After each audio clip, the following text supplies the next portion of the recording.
अभी आप लोग सुन रहे हैं RRB म्यूजिक भोजपुरी हिट की शानदार प्रस्तुति। Music by Shiv Manmohan.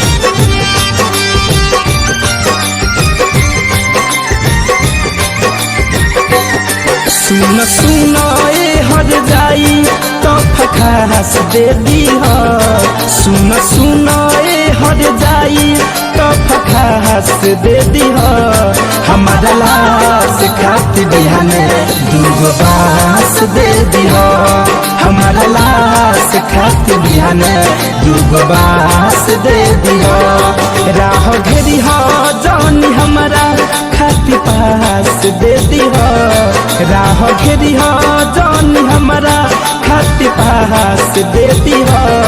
हमारा लाश खाती बिहाने दूगो बांस दे दी हो। हमारा लाश खाती बिहाने दूगो बांस दे दी हो।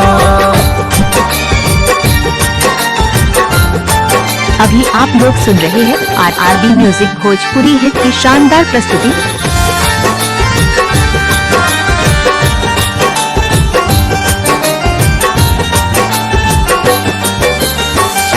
मरले के बाद अब सुकून दिल के मिले।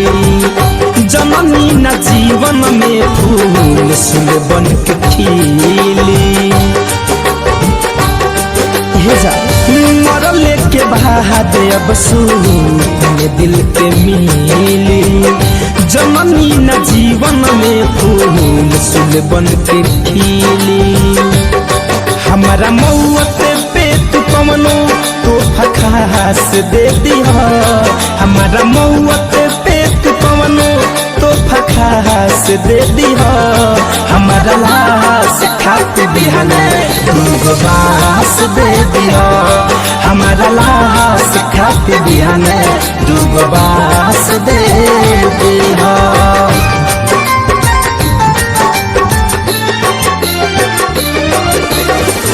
अभी आप लोग सुन रहे हैं RRB म्यूजिक भोजपुरी हिट की शानदार प्रस्तुति।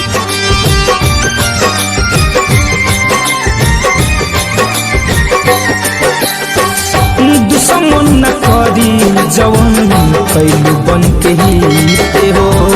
जननी न दिल में तुहरा बसले आदीते हो।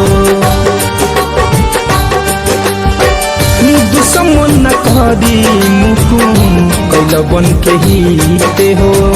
शिव मन मोही के तू बन गैलू मीत हो। धनंजय धड़कन के तू ही सल्फास दे दी हो। धनंजय धड़कन के तू ही सल्फास दे दी हो। हमारा लाश खाती बिहाने दूगो बांस दे दी हो। हमारा लाश खाती बिहाने दूगो बांस दे दी हो। राह घेरी हो जानी हमारा खाती पास दे दी हो। राह घेरी हो जानी हमारा खाती पास दे दी हो। हमारा लाश खाती बिहाने दूगो बांस दे दी हो। हमारा लाश खाती बिहाने दूगो बांस दे दी हो।